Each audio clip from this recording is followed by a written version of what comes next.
그 연극이 하나 있는데요. 연극 제목이 참 흥미롭습니다. 어떤 제목이냐면 단지 15분이라고 하는 제목의 연극입니다. 이 제목의 연극이 하면은 이 스토리가 짧게 말씀드리면 간단합니다. 15분 안에 이루어지는 모든 일들에 대한 것을 우리에게 말씀해 주기 때문에 그렇습니다. 그 연극에 나오는 주인공은 젊은입니다. 아주 유능한 젊은이고요, 총명하고요. 그래서 얼마 전에 이제 박사학위까지 다 받고 그가 그 논문이 정말로 훌륭하게 다 극찬을 받는 가운데 잘 통과되었습니다. 뿐만 아니라 박사학위를 받는 즉시 그가 좋은 직장이 또한 취직이 되었음을 잘 알고 있었습니다. 그래서 이제 그에게 남은 거라고 하는 것은 앞으로 펼쳐질 그의 인생 가운데 지금까지 준비했던 모든 것을 최선을 다해 누리면서 그의 인생을 즐기며 행복하게 이루는 것이 그에게 주어진 것일 것이었습니다. 그런데 그가 한 통의 연락을 받습니다. 몸이 불편해서 병원에 갔었던 일이 있었는데 그 연락이 뭐냐면은 바로 시한부 인생 선고를 받게 된 것입니다. 잠깐 몸이 불편했기 때문에 방문해서 검사 받았던 것인데 이게 웬 날벼락입니까? 앞으로 펼쳐질 그 인생 앞에 오래 사는 것이 아니라 불과 몇 분밖에 살지 못한다는, 심지어 의사가 그에게 얘기하기를 이제 앞으로 당신에게 남은 시간이 15분밖에 없다라는 것입니다. 이 소식을 들은 이 젊은이가 충격에 빠져서 어쩔 줄은 몰라 합니다. 무엇을 어떻게 해야 할지 멍해 서 있는 시간에 5분이라고 하는 시간이 지나가고 말았습니다. 그 사이에 누군가로부터 전화 한 통이 날라옵니다. 전화가 온 것은 뭐냐면 그가 오랫동안 같이 생활했었던 삼촌이 좀 멀리 지냈지만은 사망했다는 것입니다. 이 삼촌이 큰 백만장자인데 그가 남겨준 그 유산을 받을 유일한 사람이 이 조카 한 명이었기 때문에 그 유산을 상속받기 위해서 오라는 통지를 받은 것입니다. 이 젊은이가 그거를 받고서 자기의 사업 때 그 많은 돈을 받는다 해서 기뻐하겠습니까? 기뻐할 여력이 없습니다. 그러고 있는 사이에 또 시간은 지납니다. 그리고 또 한 통의 전화를 받습니다. 그것은 뭐냐면 얼마 전에 당신이 제출했던 그 박사학위 논문이 많은 학계에서 결정적으로 최우수 논문상을 받게 됐다는 것입니다. 그래서 이제는 어느 곳에 가든지 당신의 이런 업적이 그 논문을 통해서 인정받게 되는 굉장히 명예로운 그런 상을 받게 됐다는 기쁜 소식이 알려졌습니다. 그 소식을 듣고 이 젊은이가 기뻐했겠습니까? 결코 아닙니다. 그 소식을 듣고 있는 절망 가운데 있는 젊은이에게 시간은 찌깍찌깍 지나갑니다. 그리고 또 한 통의 전화가 그에게 달려옵니다. 그것은 뭐냐면 오랫동안 사랑하고 또 연애 관계에 있었던 아름다운 그의 여인이 결혼을 청원했는데 연락이 온 것입니다. 그 결혼을 승낙하겠노라고, 청원을 받아들이겠노라고 연락을 받았습니다. 그것을 받고 이 젊은이가 기뻐했겠습니까? 물론 결혼은 아름다운 것이고 사랑을 이루는 것 좋은 것입니다. 그리고 앞으로 인생을 펼쳐나갈 때 중요한 것입니다. 이와 같이 모든 것이 그에게 너무나 많은 좋은 것들이 있음에도 불구하고 결국 이것을 받고 생각하고 느끼고 하는 동안에 15분이라고 하는 시간이 다 지나고 결국 이 젊은이는 숨을 거뒀다고 하는 스토리의 연극입니다. 연극을 하여 우리 많은 것을 생각하게 하죠.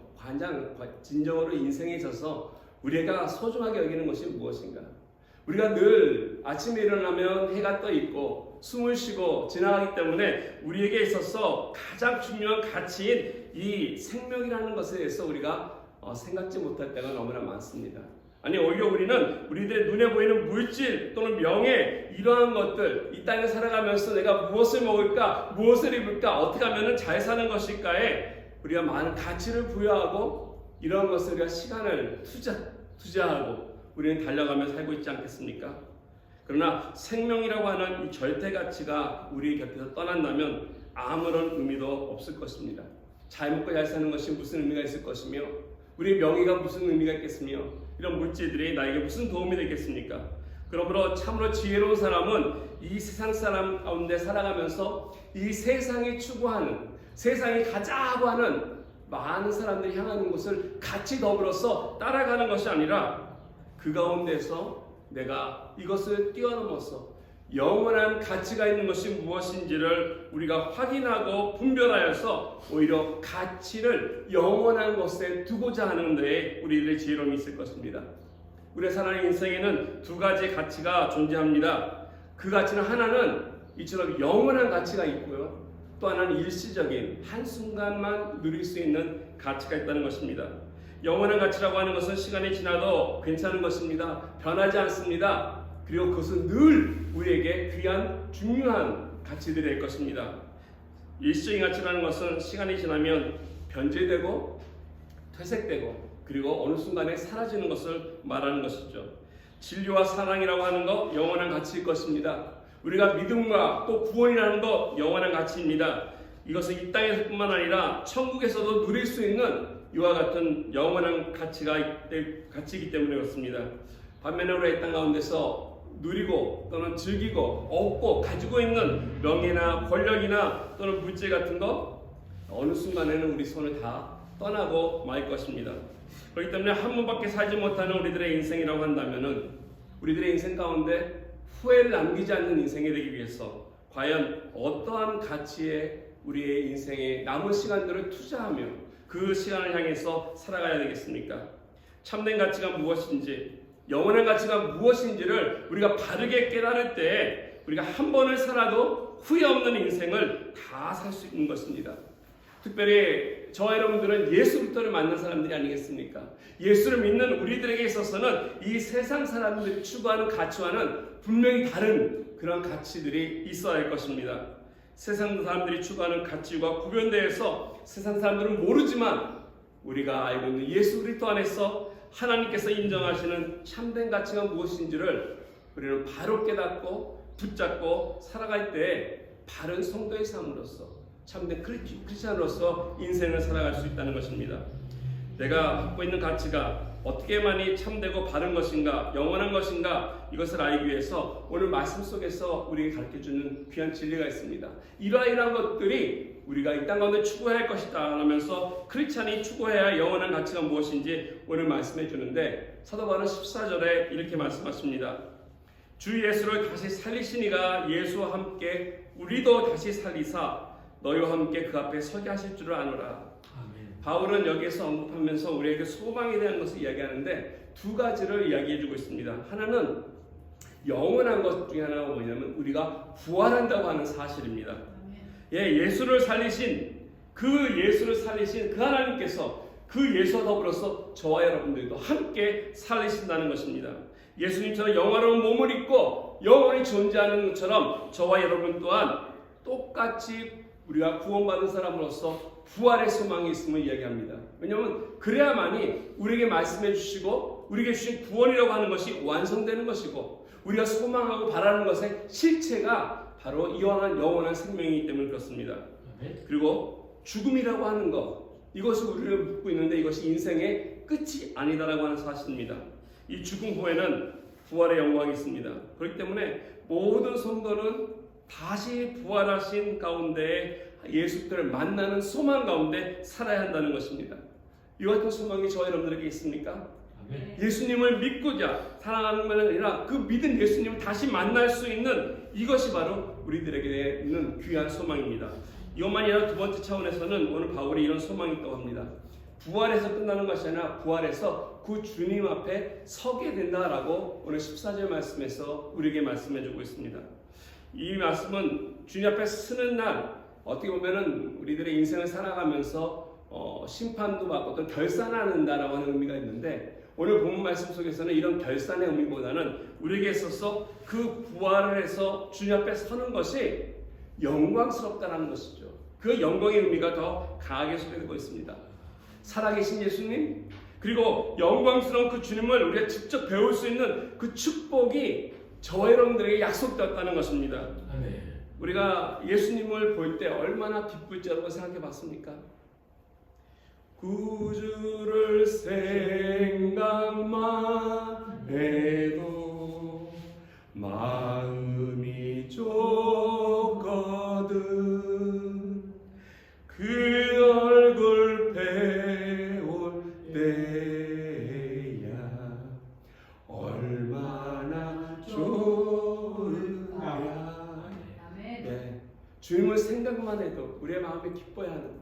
그리고 그 얼굴을 뵌다면 얼마나 좋겠습니까? 이게 바로 저와 여러분들에게 있는 믿음의 고백이고 주님께서 우리에게 주시는 소망이라는 것입니다. 다 함께 모여서 예수님 앞에 서서 찬양하는 그날, 이것이 이 소망만큼 위대한 축복이 저와 여러분들에게 어디 있겠습니까? 이와 같은 아름다운 소망을 우리에게 소유하게 되었는데 이 땅에서 이 소망을 품고 살 때 우리는 무엇을 바라며 살겠습니까? 오늘 15절 말씀에 이렇게 얘기합니다. 이는 모든 것이 너희를 위한다. 이 두 가지 소망이 너희를 위함이니 많은 사람의 감사로 말미암아 은혜를 더하여 넘쳐서 하나님께 영광을 돌리게 하려 합니다. 주님께서 우리에게 주신 이러한 어떤 소망, 이것은 바로 너희를 위한 축복이다라고 말씀하고 계시는 것입니다. 은혜가 더 많은 사람들에게 전달이 되어, 사실 오늘 본문에 보면은 좀 이렇게 나와 있는데요. 쉬운 성경이 이렇게 번역이 되어 있습니다. 하나님의 은혜가, 우리가 소망 품은 그 사람들이 하나님의 은혜를 받아서 점점 더 많은 사람들에게 이르게 한다. 이 놀랍고 큰 하나님의 소망이 우리에게만 머무는 것이 아니라 이게 은혜가 되어서 점점 더 많은 사람들에게 이르러라고 번역해 놓고 있습니다. 많은 사람들에게 이와 같은 하나님의 은혜가 전달되어서 그들과 더불어 함께 하나님께 감사하며 하나님께 영광을 돌리기 위한 것, 이게 바로 이 땅에서 살아가는 성도들의 삶의 목적이고 과정이고 우리의 동기가 아니겠습니까? 네. 솔직히 말씀드려서 이 땅에 사는 사람들, 천국을 모르는 사람들, 이런 소망이 없는 사람들은요, 자기 쾌락을 위해서 사는 거 당연합니다. 우리가 할리우드를 보면서 왜 사람들이 저렇게 할까? 예, 당연합니다. 왜? 이 땅이 전부라고 생각하기 때문에, 이 땅에서 느끼고 즐기는 것이 다라고 하기 때문에 영원한 가치에 대한 소망이 없기 때문에 그럴 수밖에 없습니다. 아멘. 그래서 그들에게는 잘 먹고 잘 사는 거, 이 땅에서 잘 입는 거, 물질을 모으고 명예를 갖고 쾌락을 누리는 인생, 여기에 그들은 목숨을 걸고 살아가는 것입니다. 그래서 우리들이 이렇게 보면서 그들이 이해가 안 되는 것 같지만 조금 더 생각해보면 어쩔 수 없는 그러한 인생들의 삶의 모습이 있구나라고 우리가 이해할 수 있다는 것입니다. 왜? 이 땅이 그들에게 전부이기 때문에. 근데 저와 여러분들은 이 땅이 전부가 아니라는 것이죠. 이곳에서 우리의 생명이 끝나는 것이 아니라 하나님이 준비해 놓으신 소망의 실체가 분명히 우리를 기다리고 있기 때문에 우리가 이 땅에서 그래서 아무렇게나 살 수가 없는 것입니다. 우리가 모두 그날에 하나님 앞에 섰을 때 정당하게 당당하게 하나님 앞에 서서 우리들의 삶을 통해서 주어진 귀한 열매들을 하나님께 드려야 할 것입니다. 이와 같은 과제가 우리에게 있기 때문에 아무렇게 살기보다는 과연 하나님께 영광 돌릴 수 있는 영원한 가치가 무엇인지, 하나님께서 기뻐할 가치가 무엇인지를 우리는 늘 분별하면서 살아가야 할 것입니다. 오늘 성경은 이와 같은 것이 크리스천의 삶의 과제라고 하는 것을 말씀해 주면서도요, 안타깝게도 많은 크리스천들이 이 세상에 살기 때문에 이 영원한 가치를 잘 보지 못하는 것 같습니다. 그래서 이 땅에 소망을 두고 있는 사람들처럼 행동하기도 하고 그와 같이 어렵게 살아갈 때가 많습니다. 왜 그렇습니까? 그들의 눈에 보이는 것을 따라가기 때문에. 믿음이라고 하는 것은 눈에 보이지 않는 것을 바라보는 것인데 우리들의 현실만을 우리가 측시하기 때문에 자꾸 우리가 이 세상에 얽매이게 되고 묶게 된다는 것입니다. 일시적으로 어느 정도 시간이 흐른 후에 우리는 그런 걸 깨닫지 않습니까? 그러지 말걸 하면서 우리는 후회하는 경우들이 많습니다. 오래 사신 분일수록 더욱더 그와 같은 후회가 더 크지 않을까 생각됩니다. 인생의 허무함을 우리는 나이가 들어가면서 혹시 여러분 느끼며 깨닫지 않습니까? 소설가 기트 모파상이라고 하신 분이 쓴 소설이 하나 있습니다. 목걸이라고 하는 소설인데 혹시 여러분 아시는지 모르겠습니다. 거기에 보면 이런 내용이 나옵니다. 거기에 어떤 여인이 주인공으로 나오는데 소설 짧게 말씀드리면 이 여인이 높은 장관댁에 초대받게 되었습니다. 그래서 여자이기 때문에 장관댁 파티에 초대받아서 가려다 보니까 그런 거 있지 않습니까? 이 외국 사람들이다 보니까 좀 치장을 해야 되는데 좀 그 여자의 허영심 때문에 뭔가 자기도 누리고 이거 보여줄 것이 있는데 없어서 좋은 친구, 부자 친구한테 가서 귀한 목걸이를 하나 빌렸습니다. 그래서 다이아 목걸이를 빌려서 그걸 착용하고 파티에 참석을 한 것입니다. 그래서 파티를 잘 즐기고 지내고 돌아왔는데 이게 무슨 일입니까? 그 목걸이를 잃어버린 것입니다. 그래서 이 여인이 그 친구에게 목걸이를 돌려주기 위해서 결국 자기의 친척들을 다 동원하고 주변의 다른 친구들에게 돈을 다 빌려서 그 목걸이와 똑같은 거. 이게 얼마짜리냐면 35,000프랑크라고 하니까 달러로 하면 4만 불 정도 넘는 이런 귀한 다이아 목걸이를 똑같은 것을 구입해서 그 친구에게 돌려주고, 그리고 이 여인은 그 돈을 갚기 위해서 다시 그거를 다 하기 위해서 10년 동안 생고생을 했다는 것입니다. 그 돈을 갚기 위해서 자기가 누릴 수 있는 거 다 내려놓고요, 막일도 하고 여러 가지 일을 하면서 천박한 일을 해나가면서 하다 보니까 세월이 지나면서 어떻겠습니까? 그의 아름답던 얼굴도 쭈글쭈글해지고 노해지고 거칠어지고 나이가 훨씬 더 많이 든 그런 여인으로 변해간 것입니다. 그러다가 어느 날 문득 길에서 자기에게 다이아 그 목걸이 빌려준 친구를 만났습니다. 이 친구가 보고 나서 몰라보고 놀랐습니다. 그러면서 아니 너 어떻게 이렇게 변했냐? 라고 물어보니까 이 여인이 눈물을 흘리면서 그 친구에게 그동안 얘기 안 했던 자초지종을 설명합니다. 내가 이래 해서 목걸이 그때 잃어버려서 이런 고생을 했다. 근데 이 친구가 그 얘기 듣고 나서 이렇게 얘기합니다. 놀라면서 그 목걸이 사실 가짜였어. 이 여인의 인생이 얼마나 허무합니까? 10년 동안 그것을 돈을 갚기 위해서 다 세월을 낭비했는데 이 어리석은 인생 같아. 근데 오늘날 이 소설에 나와 있는 스토리가 다른 사람의 이야기가 아니라는 것이죠. 저 여러분들의 이 가운데 있지 않을지 모르겠습니다. 세상 사람들은 가짜가 진짜인 줄 알고 그것에 목숨을 걸고 그것을 위해서 자기가 누릴 수 있는 것 다 헌신하면서 혼신을 다해 시간을 투자하고 삶을 투자하며 살아간다는 것입니다. 근데 시간이 흐른 후에 들여다보면 그것이 가짜임을 발견하고 그것이 참 허무한 인생임을 깨닫는 케이스가 얼마나 많습니까? 그러므로 우리가 하나님 앞에 제이런 크리스찬이라면 이와 같은 세월을 낭비하기 전에 참된 영원한 가치가 무엇인지를 우리는 반드시 발견하고 그 가치를 향해서 우리는 살아가야 해야 할 것입니다. 우리가 이 과정 속에서 추구할 가치가 어떤 것인지 오늘 본문 16절에서 18절까지 사도 바울은 세 가지의 영원한 것과 또 세 가지의 지나갈 것에 대해서 이렇게 서로 비교하면서 대비시키면서 우리에게 말씀해주고 있습니다. 간단하게 정리해드리면 오늘 16절 말씀에 이렇게 얘기합니다. 겉사람과 속사람을 이렇게 대비하고 있고요. 17절에는 현재적 지금 살아가면서 받는 고난에 대해서 이야기하면서 이 고난과 장래에 우리가 누릴 이 영광을 비교해주고 있습니다. 그리고 18절에는 보이는 세계와 보이지 않는 세계를 대비해주고 있습니다.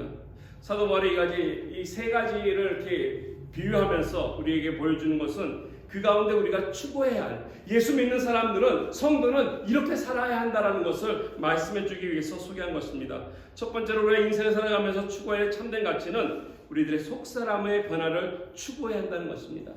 예, 겉사람과 속사람이 있는데 우리가 이 땅 가운데서 영원한 소망을 품고 살아가기 때문에 우리는 겉사람을 위해 사는 것이 아니라 속사람이 아름다워지기 위해서 변하면서 살아가는 이러한 인생이 되어야 한다는 것이죠.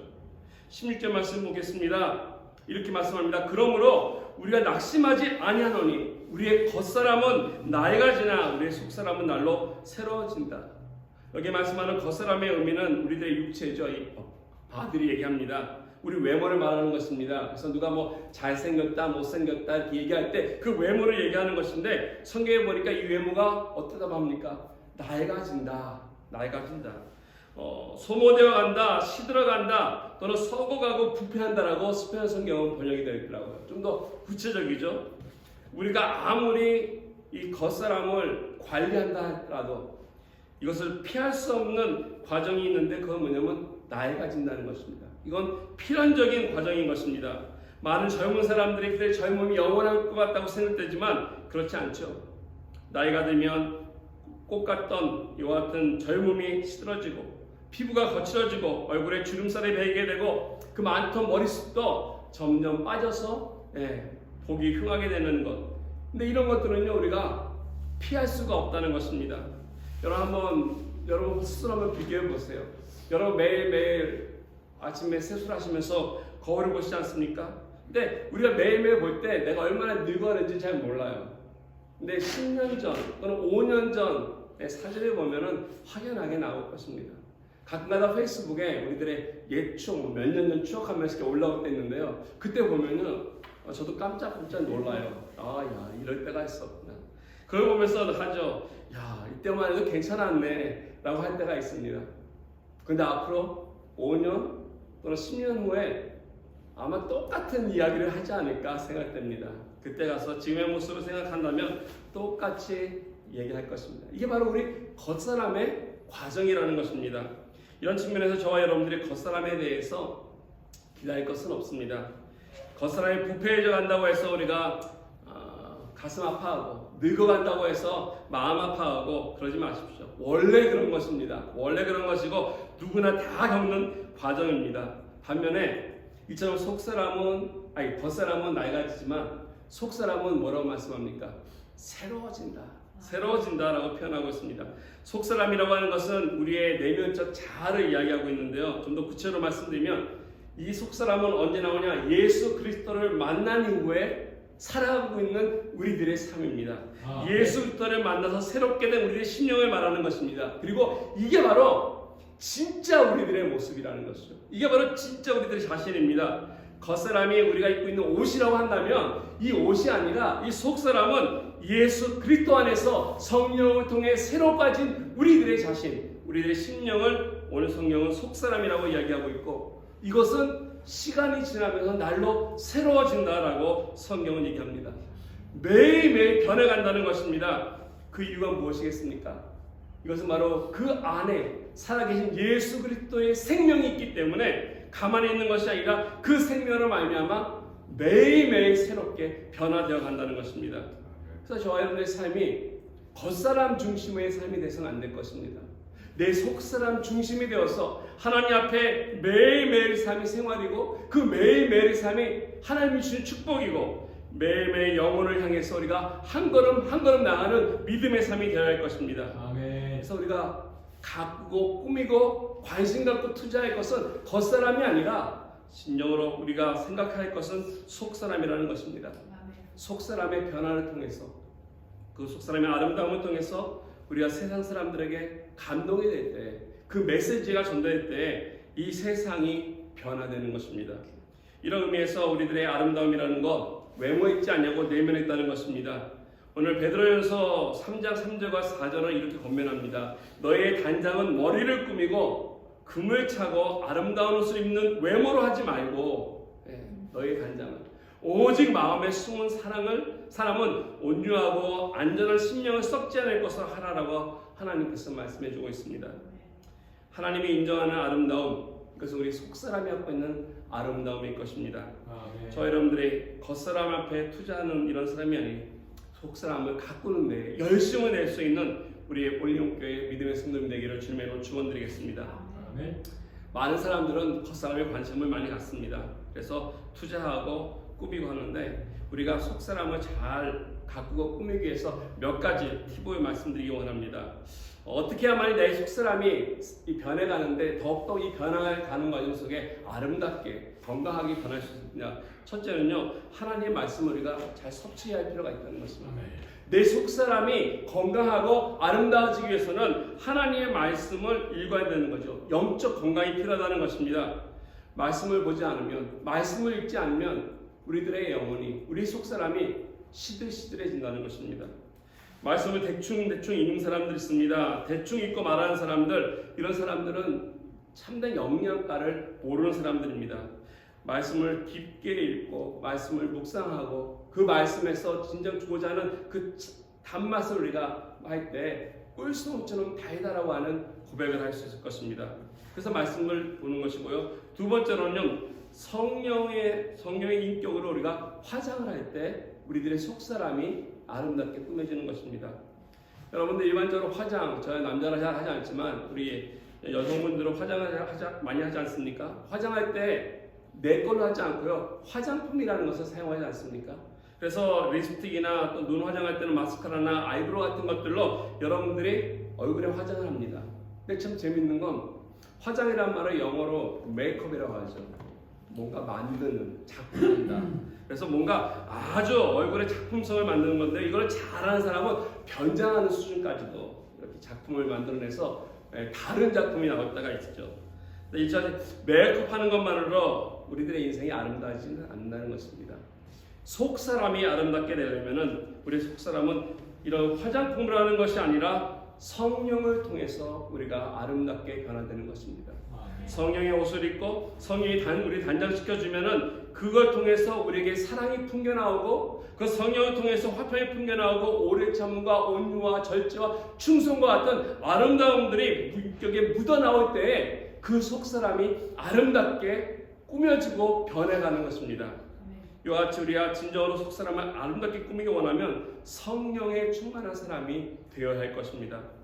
세 번째로는요, 기도와 묵상으로 우리가 영성을 깊게 만드는 그러할 때 우리 속사람이 아름다워질 것입니다.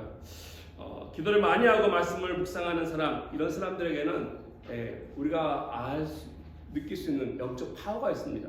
한마디를 해도 무게가 있고 깊이가 있습니다. 감히 누가 함부로 대적할 수 없는 이와 같은 능력이 그에게 나오기 때문에 그렇습니다. 그래서 우리가 속사람을 강하게 할 때 우리가 삶 전체가 우리가 강하게 되는 것이고 속사람을 새롭게 할 때 더불어 삶의 변화 또한 함께 일어나는 것입니다.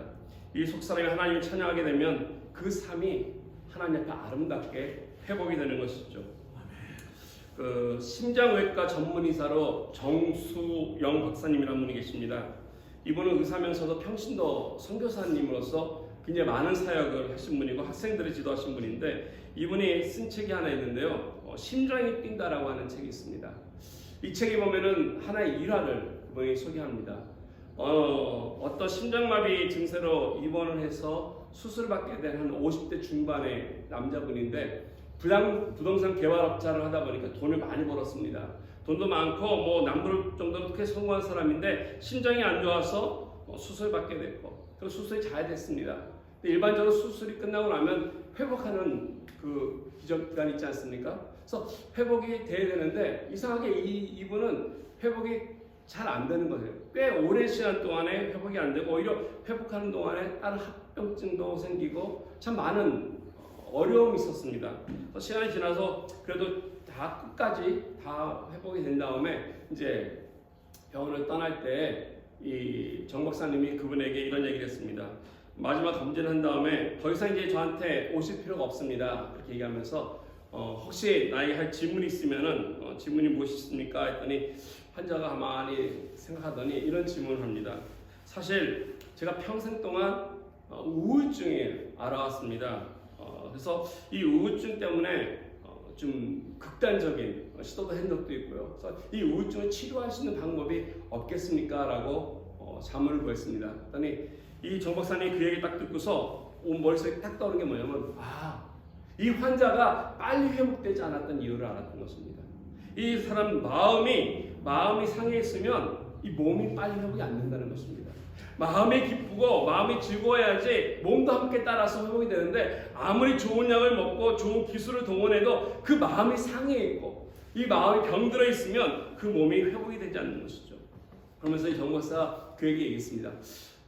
당신을 위해서 딱 한 가지 약이 있긴 한데 정말로 복용할 의향이 있냐고 물어봤어요. 이 사람이 무엇인데 내가 그 약이랑 먹고 내가 좀 병에 낫고 싶다. 그래서 소개한 것이 커피 브레이크, 남자 모임, 화해 모임을 소개했습니다. 거기 보면 신약도 있고 구약도 있고 약이 다 있으니까. 이분이 그거를 믿고 그리고 몇 개월 동안 커피 브레이크를 하면서 말씀을 통해서 하나님을 알게 되었고 그 말씀을 통해서 예수 그리스도를 자기의 구세주로 구원자로 영접하게 되었고 마침내 그가 이런 고백을 했다고 합니다. 수십 년 동안 앓던 나의 우울증이 떠나자 이 세상이 이처럼 아름다울 수 없습니다. 라고 하는 고백을 했다는 것입니다. 마음이 상하면, 마음이 아프면, 마음이 병들면 이 세상 또한 아름답게 보이지 않습니다. 모든 것이 다 삐뚤하게 보이는 것입니다. 그러나 나의 속사람이 새롭게 되면, 나의 속사람이 변하게 되면 내 인생 자체가 아름답게 변화되는 것입니다. 그렇기 때문에 우리가 신경 쓰고 우리가 투자하고 관심 가져야 할 것은 겉사람이 아니라 속사람을 가꾸는, 그래서 속사람을 통해서 성령의 사람이 될 때 하나님 앞에 바로 설 수 있는 것입니다. 이처럼 우리가 하나님 앞에 첫째로 우리 속사람에 투자해야 된다면 두 번째로 우리가 해야 할 것은 우리가 추구할 가치는 고난이라고 하는 가치입니다. 근데 이 고난이 그냥 고난이 아니라 영광을 추구하는 고난이 되어야 할 것입니다. 오늘 많은 사람들은 현대를 살아가면서 고난받는 거, 고통받는 거, 환난받는 거 이거를 가치라고 여기지 않습니다. 내가 어려움을 당하는 것은 불의한 일이고 내가 어려움을 당하는 것은 불필요한 것이고 이거는 나에게 저주라고 생각한다는 것이죠. 그래서 할 수만 있으면 고난이라는 것을 피한다는 것이 바로 오늘날 사람들이 살아가는 생각입니다. 그래서 고난을 피하고 환난을 피하는 것이 나에게 그것이 축복이다라고 생각하고 믿고 있습니다. 근데 이것은 그 인생을 단편적인 것만 보는 것이죠. 고난이 없고 환난이 없다고 그 인생이 행복한 인생이 되겠습니까? 인생의 진짜 깊은 맛은 정말 깊은 묘미는 그 고난 가운데 찾아오지 않습니까? 그 가운데서 우리가 깨달음이 있다는 것입니다. 특별히 이런 고난이 다른 고난이 아니라 하나님을 위한 고난, 우리한 또 진리를 위한 고난, 또 누군가를 내가 행복하게 만들기 위한 이와 같은 고난이라는 것은 그 무엇과도 바꿀 수 없는 소중한 영광스러운 가치가 담겨있는 고난이라는 것이죠. 또 오늘 본문 17절 말씀은 사도 바울이 이렇게 얘기합니다. 고난을 통해서 우리에게 올 영광에 대해서 소개하고 있습니다. 우리가 잠시 받는 환난에 경한 것이 지극히 크고 영원한 영광에 중한 것을 우리에게 이루게 합니다. 여기 우리가 환난이라고 하는 말이 있는데 환난과 고난 비슷한 말씀입니다. 그래서 이 환난이라는 것이 어떤 것이냐? 경한 것이다, 즉 가벼운 것이다라고 성경은 우리에게 말씀해주고 있습니다. 반면에 이 고난 말고 우리가 이후에 받을 그 영광은 더욱더 영원한 것이다라고 그리고 중한 것이다라고 말씀해주고 있다는 것이죠. 이걸 우리가 오해하면 안 됩니다. 이건 좀 비교적인 언어인데요. 고난이라고 해서 가볍지 않습니다. 절대 그렇지 않습니다. 고난은 힘든 것이고요, 아픈 것이고요, 무거운 것이고 괴로운 것 분명합니다. 절대 그 고난이 쉽지 않습니다. 그러나 고난 자체가 분명히 힘들고 아픈 것이지만 여기서 비교하는 것이 있습니다. 그건 뭐냐면은 이 고난 뒤에 따라올 영광을 비교해 보니까 이 고난이 가볍다라는 것이죠. 뒤에 있는 영광을 비교해 볼 때 이 고난이 그렇게 중요하지 않다는 것이죠. 뒤에 올 이 현적인 고난이 가벼운 것이 아니고 아무것도 아닌 것이 아니라 앞으로 올 영광을 생각해 볼 때 그렇다라는 것을 이야기합니다. 동일한 말씀을 바울은 로마서 8장 18절에 얘기합니다. 현재의 고난은 장차 우리에게 나타날 영광과 비교할 수 없다. 그래서 고난이 좋다라는 것은 결코 아닙니다. 그러나 이 고난과 비교해 봤을 때 앞으로 우리가 누릴 영광은 더욱더 놀랍다는 것을 말씀해주고 있습니다. 그래서 우리가 기억해야 할 중요한 진리가 여기 있는데 이 고난이 고난으로만 끝난다면 그건 정말 불행한 것이죠. 고난 자체로는 아무런 의미가 없습니다. 하나님께서는 고난 후에 우리에게 주신 약속이 있다는 것입니다. 고난 후에 우리를 통해서 이 고난의 목적, 환난의 목적을 통해서 우리에게 주시고자 하는 것이 고난보다 훨씬 더 영광스러운 것임을 밝혀주고 있습니다. 그래서 이 더 큰 영광을 우리가 얻으려면, 이 더 영원한 영광을 얻기 위하면 이 고난이 필수적이다라고 하는 것을 우리는 이해해야 할 것입니다. 그래서 우리가 이런 의미에서 우리가 추구해야 할 고난이 고난인데 그냥 고난이 아니라 영광이 있는 고난입니다. 부끄러운 고난도 아니고요, 우리들의 어떤 이기심이나 욕심 때문에 주어진 고난이 아니라 하나님 앞에 섰을 때 부끄럽지 아니할 영광된 고난, 이것을 우리가 기꺼이 악셉트하고 믿음으로 이 고난을 잘 인내해서 극복하고 나갈 때 하나님께서 이를 통해 더욱더 큰 열매를 우리 삶 속에 맺어주실 것입니다. 하나님께서 주시는 고난 그냥 단지 아프라고만 주시는 것 아닐 것입니다. 우리가 깨닫지 못하지만 그 뒤에 분명히 우리에게 주시고자 하는 뜻이 있기 때문에 고난을 통해서 주시는 축복이 있음을 우리는 말씀 속에서 발견해 볼 수 있습니다. 몇 가지 말씀드린다면 이 고난을 통해서 우리가 얻을 수 있는 축복이 있는데요. 첫 번째 축복이 뭐냐면 우리들의 영적 수준을 점검해 볼 수 있어요. 고난을 통해서 힘들다, 어렵다, 빨리 지나가기만 기다리는 게 아니라 그 과정을 통해서 나의 영적 수준을 테스트해 볼 수 있다는 것입니다. 많은 사람들은 평범할 때, 편안할 때 예수 잘 믿는다고 생각합니다. 예배도 잘 드리고 기도 열심히 하고 잘한다고 생각하지만 고난이 닥치면 진정으로 그 사람 속에 있는 믿음이라고 하는 것이 드러난다는 것이죠. 그래서 이 믿음의 수준이 얼만큼인지를 고난하는 과정 속에서 우리는 알 수 있습니다. 두 번째는요, 고난은 우리들의 영적 눈을 뜨게 해준다는 것입니다. 여러분, 욥을 한번 생각해 보시기 바랍니다. 욥이 하나님을 언제 만났습니까? 욥은 하나님을 알고 믿고 있던 사람이었습니다. 그러나 그가 축복을 누리고 많은 재물이 있고 그리고 그가 행복한 삶을 살 때 그가 하나님을 바로 알았던 것은 아닙니다. 모든 것을 다 잃어버리고 하루아침에 정말 고통 가운데 있을 때, 그 어려움 속에 처했을 때 그 과정을 통해서 욥이 진정으로 하나님이 어떤 분이신지를 알았다고 고백하지 않습니까? 욥기 42장 5절에 그 유명한 고백이 있지 않습니까? 내가 주께 대하여 귀로만 들었사오나 이제는 눈으로 주를 배웁니다. 그러면서 스스로 죄를 자기에게 하면서 회개하며 나아가는 이와 같은 고백. 이게 평범할 때 주어진 것이 아닙니다. 고난이라고 하는 과정이 지났을 때 그가 바로 하나님을 알게 되었고 그 하나님의 의로우심과 진실하심과 그리고 그 하나님의 주권되심을 깨달으면서 내가 얼마나 죄인됨을 그 고난을 통해서 알게 됐다는 것입니다. 시편 119편 71절도 동일한 고백을 엮고 있습니다. 고난 당한 것이 내게 유익이라 이로써 말미암아 주의 율례들을 내가 배우게 되었다. 며칠 전에 우리 장로님 잠깐 방문하면서 잠깐 이야기 나눴는데 장로님이 참 아프신 중에서 은혜 가운데 있는 것 같아요. 이 고난 중에 이와 같은 축복을 누리지 않나 생각됩니다. 네, 아프시지만 얼마나 내가 기쁜지, 얼마나 즐거운지, 이 시간이 귀한지 하나님께서 은혜 주심을 고백해 주셨습니다. 정말 이 귀한 고난 가운데, 아픔 가운데, 불편한 가운데 하나님의 은혜를 깨달으면서 우리들의 믿음이 성숙되는 것을 볼 수 있습니다.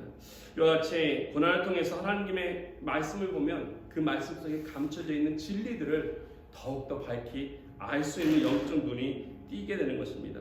세 번째로 고난은 우리 인생에서 진짜 중요하고 소중한 것이 무엇인지를 알게 한다는 것입니다. 일반적으로 우리가 뭔가 잃어버리기 전에 그 잊어버린 것이 얼마나 소중한지를 잘 알지 못합니다. 잃어버린 후에 그것이 얼마나 소중한지를 깨달을 때가 있지 않습니까? 건강이 그렇고 가족이 그렇고 우리가 소중한 것들, 우리가 팬데믹 동안에 배운 것이 무엇입니까? 팬데믹 가운데 평범했던 것, 일상적인 것들, 또 우리가 당연하다고 생각했던 것들, 그 많은 것들을 팬데믹 동을 통해서 이런 것들이 얼마나 소중한지를 우리가 깨닫고 배우지 않았습니까? 진짜로 우리가 고난 중에 배울 수 있는 것, 소중한 것이 무엇인지를 알게 된다는 것입니다. 네 번째로 고난은 우리에게 강한 크리스찬으로서 만들어준다는 사실입니다. 고난을 통해 예수 그리스도의 군사가 되는 것이고요. 다섯 번째로 고난 뒤에는요 반드시 하나님께서 준비해 주시는 진짜 축복이 있다는 사실입니다. 그래서 우리가 고난이 왔을 때 고난을 통해서 원망과 불평이 앞서는 것이 아니라 이걸 통해서 감사와 찬양이 있어야 할 것입니다. 왜? 이거 뒤에 나에게 주신 하나님의 아름다운 축복이 반드시 있기 때문에 그렇습니다. 그래서 우리가 보면은 요한복음에도 잘 나왔듯이 예수님께서 나사로의 집에 당장 가지 않습니까? 마르다와 마리아가 얼마나 예수님과 가까이 지냈던 삼남매 아니었습니까? 그럼에도 불구하고 아프다는 소식 듣고도 가지 않으셨고요. 분명히 죽었다라고 하는 소식도 들었는데도 그 장례식에 참석하지 않습니다. 며칠 더 머무다 가십니다. 심지어. 어떻게 보면 마르다와 마리아 마음속에 원망도 혹시 있었을지 모르겠습니다. 그러나 그 이유가 무엇입니까? 그들에게 다가갔을 때는 그냥 단순히 질병이 아니라 죽었던 자가 부활하는 더욱더 크고 놀라운 축복을 그들에게 준비해주고 있었기 때문에 그렇습니다.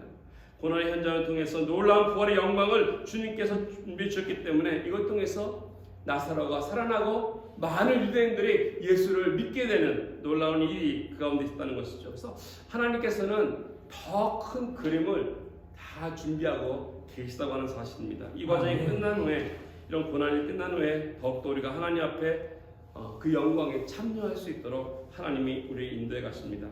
이처럼 우리가 이 땅 가운데서 세상의 것이 아니라 영원한 가치를 추구하기 위해서 나의 속사람을 날마다 하나님 앞에 귀한 가치로 여기고 또 변화를 추구하고 뿐만 아니라 이처럼 우리 영광스러운 고난을 향해서 나아가고 세 번째로 마지막으로 우리가 중요한 것이 있다면 그것은 바로 하나님의 나라라는 것입니다. 우리 눈에 보이지 않습니다. 하나님 나라가.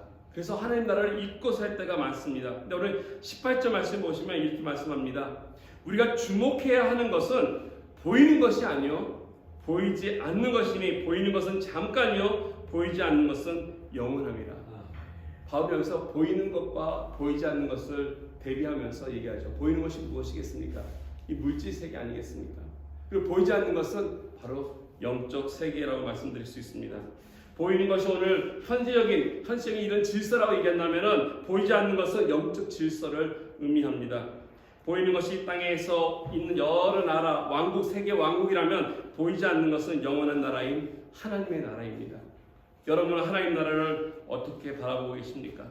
오늘 사도 바울은 이 두 가지 중에서 우리가 주목해야 할 것, 이건 이 세상의 어떤 물질이 아닌, 세상의 어떤 권위가 아닌 바로 영원한 나라, 하나님의 나라라고 말씀해주고 있습니다. 눈에 보이는 세계가 아니라 눈에 보이지 아니하는, 잠깐 한순간적으로 우리가 누릴 수 있는 그것이 아니라 눈에 보이지 않지만 영원하기 때문에 하나님 앞에 나갈 수 있는 그의 나라. 눈에 보이는 것은 어떻게 보면은 보이기 때문에 화려해 보이고 혹해 보이고 좋아 보일지 모르지만 그것은 견고하지도 않고요, 언젠간 다 부패하고 사라질 것들입니다. 우리가 보고 있는 것, 이 세상의 질서들 영원하지 않고 무너진다는 것입니다. 우리가 인류가 지나온 역사 속에서 배운 것이 무엇입니까? 그 위대하고 강했던 대국들이 많았음에도 불구하고 그 모든 대국들이 어떻게 되었습니까? 다 지금은 사라지고 망하고 없지 않습니까? 고대 바벨론이 그랬고요, 또 페르시아 제국이 그랬고요, 헬라 제국이 그랬고, 징기스칸이 쭉 다스렸던 그 몽골 제국도 그랬고요. 뿐만 아니라 로마 제국이 영원할 것 같았지만 결국 망했고요. 그 어떤 제국도 영원하지 않습니다. 심지어 우리가 지금 미국에 살고 있지만, 그래서 지금 미국이 어떻게 보면 최강국이라고 얘기하지만 영원할 것 같습니까? 그렇지 않다는 것입니다. 세계를 지배한다고 해도 지금 그것이 오래가지 않는다는 것이죠. 언젠간 다 지나가고 말 것입니다. 그러므로 우리가 참으로 바라야 할 것은 영원한 나라, 아무리 시간이 지나도 쇠하지 아니하고 영원히 세워질 오직 한 나라, 즉 하나님 나라밖에 없다는 것입니다. 아멘. 하나님 나라가 우리에게 주어지는 것은 그 나라에 통치하시는 분이 하나님이기 때문입니다. 그 하나님 통치권이 영원하게 세워지기 때문에 그렇습니다. 세상의 통치는 멈추고 무너지고 망하지만 하나님의 통치는 영원하기 때문에, 그 하나님의 다스림이 영원하기 때문에 우리는 그 하나님 나라를 향해서 나아가야 합니다. 우리에게 기도를 가르쳐 주신 주님의 기도문 마지막 한 줄이 무엇으로 끝나고 있습니까? 하나님의 나라에 대해서 그 나라와 권세와 영광이 얼마나 영원스러운지 영원토록 있을 것을 선포하고 있지 않습니까? 아멘. 저 여러분들이 이 땅에 살고 있지만 우리가 관심 가지고 추구해야 할 것은 이 눈에 보이는 세계가 아니라 바로 눈에 보이지 않지만 영원토록 존재할 하나님이 통치하시는 하나님의 나라라는 것입니다. 아멘. 저 여러분들이 살 수 있는 인생은 딱 한 번입니다. 한 번밖에 살 수 없는 인생이기 때문에 우리가 선택을 잘해야 할 것이고, 시간은 흐르기 때문에 되돌릴 수 없을 것입니다. 그래서 우리가 추구하면서 나가야 할 길을 우리는 바르게 선택하는 것이 매우 중요합니다. 한 번 선택해서 물릴 수 없다는 것이죠. 장기나 바둑을 두시는 분들 잘 알죠. 한 번 둔 수를 물릴 수 없잖아요. 이거를 일수불패라고 하죠. 또 이 화투 치는 사람들은 그런 전문 용어 씁니다. 낙장불임이라고 하는 전문 용어를 쓴다고 하죠. 물릴 수 없습니다. 한 번 우리가 인생에 선택한 것들, 많은 그런 것 가운데 물릴 수 없는 것들이 있습니다. 매일매일 선택이 나의 삶을 결정하는 것에 큰 영향을 끼치고 매우 중요한 것입니다. 그래서 한 번밖에 살 수 없는 우리들의 인생이기 때문에 바르게 선택을 해야 할 것입니다. 순간적인 것을 얻기 위해서 영원한 것을 놓치는 어리석음을 범하면 안 될 것입니다. 잠깐 있다가 사라질 이 세상의 영광을 소유하기 위해서 천국의 기쁨을 잃어버리는 그러한 자들이 되지 말아야 할 것입니다. 다시 오실 주님의 그 놀라움스러운 영광의 날을 우리가 고대하고 기다리며 그 가치를 향해서, 영원함을 향해서 나아가야 할 것입니다. 그래서 한 번을 살아도 정말 바르게 살고 후회하지 않는 아름다운 인생의 주인공이 되는 것이 바로 저를 향한 하나님의 뜻일 것입니다. 지금 우리가 갖고 있는 시련이나 고난이나 또 아픔, 여러 가지 세계에 있는 일들이 있지만 이것 또한 영원하지 않고 지나갈 것입니다. 아멘. 세계가 전쟁 가운데 있지만은 영원하지 않고 지나갈 것입니다. 그러나 하나님 나라, 영원한 나라, 하나님의 사랑 영원합니다. 말씀도 영원합니다. 그의 영광도 영원합니다. 그러므로 우리가 영원한 하나님 나라의 소망을 두고 주님 앞에 서는 그날을 기대하면서 우리가 매일매일 하루를 살아도 바르게 살면서 함께 하나님께 나아가게 바라겠습니다. 이 시간 우리 함께 기도하기 원합니다. 우리의 믿음의 눈을 들어서 하나님을 바라보면서, 하나님, 이 세상이 다 살아있지라도 내가 영원토록 나를 붙잡아 주시 예수 그리스도를 붙잡고 그의 말씀과 사랑을 붙잡고 그가 주시는 영원한 소망 가운데서 이 땅에서 하나님 나라를 위해 달려갈 수 있는 그런 저와 여러분 될 수 있도록 이 시간 기도하며 헌신하며 나가겠습니다. 우리 함께